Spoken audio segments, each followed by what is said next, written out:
আজকে আমি আপনাদেরকে পাবদা মাছের ঝোলটা বানিয়ে দেখাবো। এই গরমে একদম পাতলা করে আমি পাবদা মাছের ঝোলটা বানাবো। তো বাজার থেকে পাবদা মাছ চলে আসছে, তো আমি কেটে এটাকে লবণ হলুদ মাখিয়ে রেখেছি। এখানে প্রায় আমি 250 গ্রাম মাছ নিয়েছি। এখন প্রথমে আমি মাছটাকে ভেজে নেব। আর মাছের জন্য আমি এখানে আলু আর বেগুন নিয়েছি। আর মশলার মধ্যে নিয়েছি হলুদ লবণ তো লাগবেই, একটু লাল লঙ্কার গুঁড়ো, জিরে গুঁড়ো আর গোটা জিরে আর কাঁচা লঙ্কা দিয়ে দেবো। কাঁচা লঙ্কা দিয়ে পাতলা করে ঝোল বানাবো, কেন যে প্রচণ্ড গরম পড়েছে। এই গরমে বেশি হেভি খাবার খেলে শরীরের জন্য কষ্ট, পেটের জন্য কষ্ট হবে। এই কারণে আমি কড়াইটা বসিয়ে রেখেছি। এখন এখানে আমি সর্ষের তেলটা দিয়ে দিচ্ছি।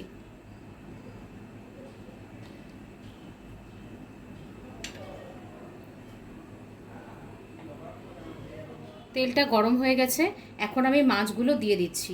আমি খুব হালকা করে ভেজে নেব, কেননা মাছগুলো একদম লোকাল পাবদা মাছ।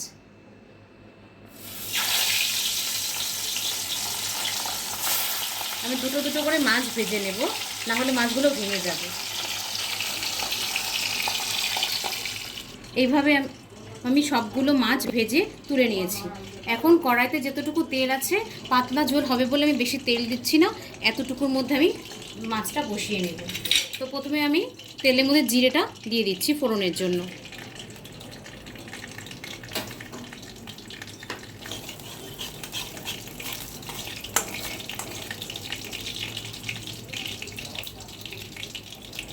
আলু আর বেগুনটা আমি আলাদা করে ভাজছি না, একসঙ্গে দিয়ে দিচ্ছি।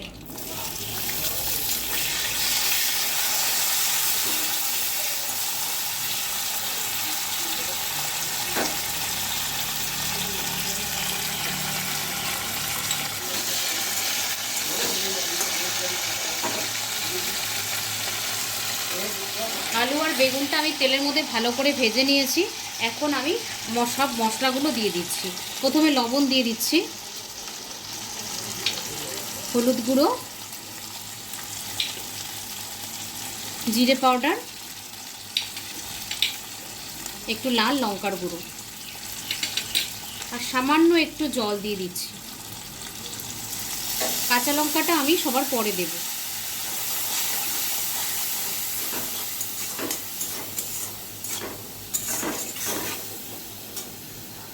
এখানে ভালো করে আমি কষিয়ে নিচ্ছি আলু বেগুনগুলো দিয়ে।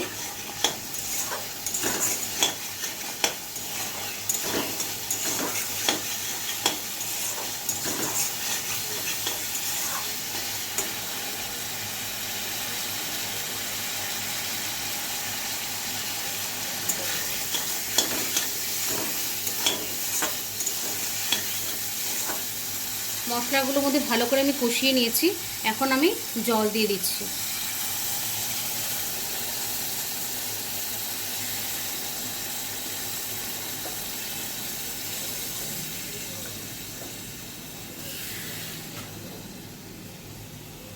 পাতলা ঝোল বানাবো, তার জন্য একটু জল বেশি দিয়ে দিলাম।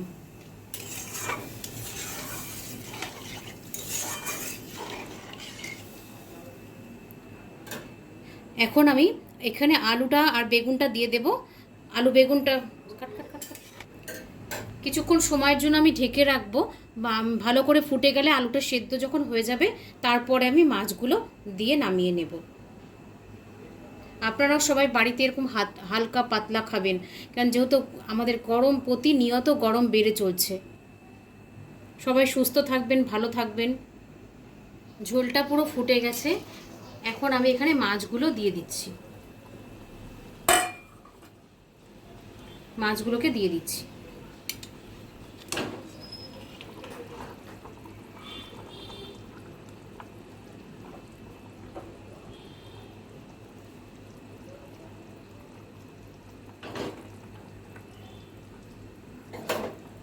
মাছগুলো দিয়ে দিলাম। অল্প কিছুক্ষণ সময় আমি ফুটিয়ে নামিয়ে নেব। মাছের ঝোলটা পুরো হয়ে গেছে, আমি গ্যাসটা বন্ধ করে নিয়েছি আর ওপর থেকে কাঁচা লঙ্কাগুলো দিয়ে দিয়েছি। এখন আমি নামিয়ে নেব। আমি এখানে অল্প করে মাছের ঝোলটা বেড়ে নিয়েছি। দেখুন কি সুন্দর পাতলা ঝোল একটা হয়েছে।